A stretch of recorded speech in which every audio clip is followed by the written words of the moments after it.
To make a double welt pocket in the sew together bag, you first need to decide which zip pocket you want your welt pocket on. So the first zip pocket is a good one as it's easily accessible, but of course you can put it anywhere you like. The first thing you need to decide is how wide you want to make your welt pocket. You can make it as wide or as narrow as you want. So once you decide on your pocket width, cut your fabric the width of your welt pocket plus 2 inches. Then the length will be 8 inches. So as an example, I'm making my welt pocket 3 inches wide, then I add another 2 inches to give 5 inches. Then I cut it 8 inches long.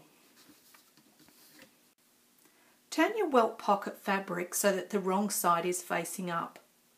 Then with a removable marker we're going to make 2 parallel lines.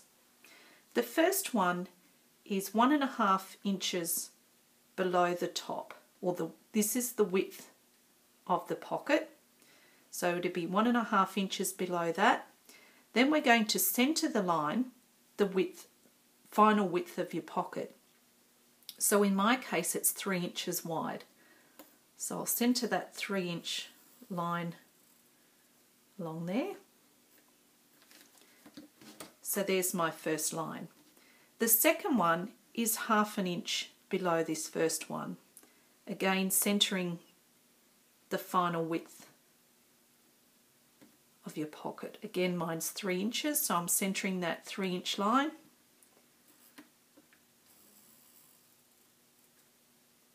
And making it 3 inches long.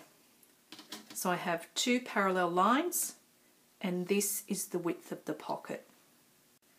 Now take the pocket piece and piece B and make sure that you're going to put it along the long edge. You can just double check this by folding it diagonally like that, and you can see that this is the longer edge. Then we're going to rotate this and place the right side of the welt pocket to the right side of piece B. And we're going to place them right sides together like that. If you have directional fabric, just audition your fabric how it's going to sit in the bag so you know that you're going to be putting the pocket in the right spot. Then this pocket can either be centered, off center, wherever you like to put it. Then the pocket sits 1/2 inch above this piece B. So to get this accurate, I'm going to place piece B along the ruler like that. Then place the welt pocket 1/2 inch above that. So that's where I'm going to place my welt pocket. Then take this to your machine and sew along these parallel lines only. If you've ever made a welt pocket before, you may have done a rectangle, but just by doing the 2 parallel lines, you get less bunching in the corners. Once you have the 2 lines sewn, you're going to cut in between the 2 parallel lines towards each end, stopping about 1 inch out. So to begin, you cut a little slit in the centre. You can cut from either side. I'm going to flip it over so you can see this easier. I've started with a little slit.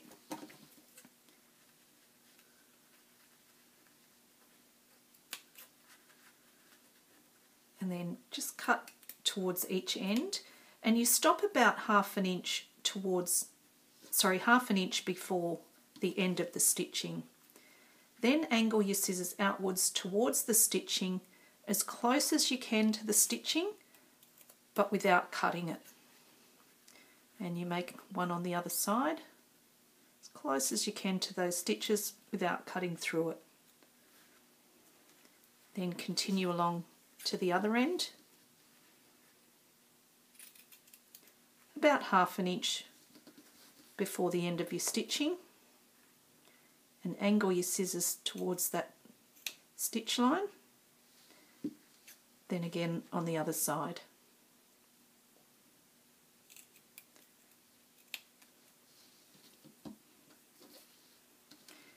Then you'll push or pull that fabric through the slit, or the welt pocket fabric.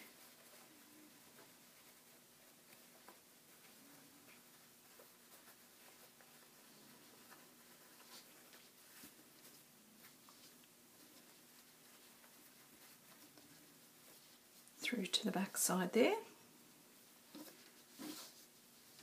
And just give it a little jiggle. No need to press the top and the bottom open at this stage. Just finger press the little ends here. Kind of finger press those flat.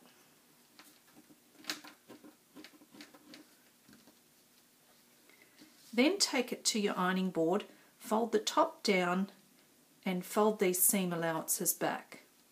Then repeat that with the bottom, fold this up and just fold the seam allowance flat like that. Now the little ends are neatly pressed, you can see that I haven't pressed these edges here. So we'll flip it over so the welt pocket is facing up. Then we're going to form two little pleats towards the centre. So you can mark the centre point of these two short ends. One here and one here. I'm just eyeballing it. If you want to measure it, it will be 1/4 inch either from the top or the bottom on both sides. Then you're going to form a pleat. So take this top flap, fold it down, then fold it back to that centre mark. If your seam allowances are accurate, the top of the welt pocket should be in line with the top of piece B. So those two raw edges should match. Then repeat the same with the bottom. We're going to flip that up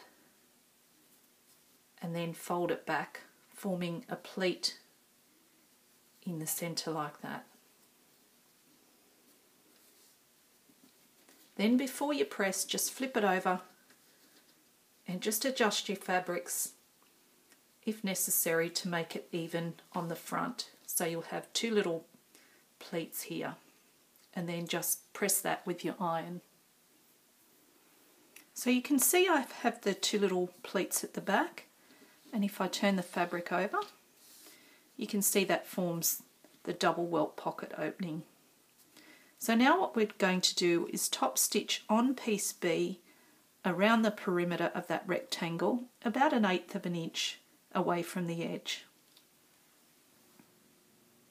Now that your top stitching is complete around the welt pocket, flip the fabric over so the welt pocket is facing up. Then take the bottom of the welt pocket raw edge and fold it to meet the top raw edge. Then just taking those two layers only, place a pin to hold them in place. Then flip it back over, and we're going to take this to the machine to sew around 3 edges of the pocket. So rotate it so it's upside down and you have piece B facing up. Then fold piece B back to expose the welt pocket. Then using a 1/2 inch seam allowance, begin stitching at the folded edge here and stitch along this edge, pivot, then move piece B out the way along here, continue along with your 1/2 inch seam allowance along here, removing the pin as you go, and again pivoting and moving piece B back, and then continue using your 1/2 inch seam allowance towards the other folded edge. Once you've completed the stitching, trim your seam allowances down to 1/4 inch. Don't touch this bottom folded edge, as when you go to sew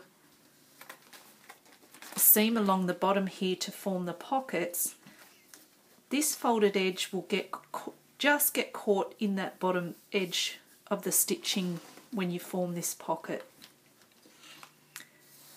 And that completes how to put a welt pocket in the Sew Together bag.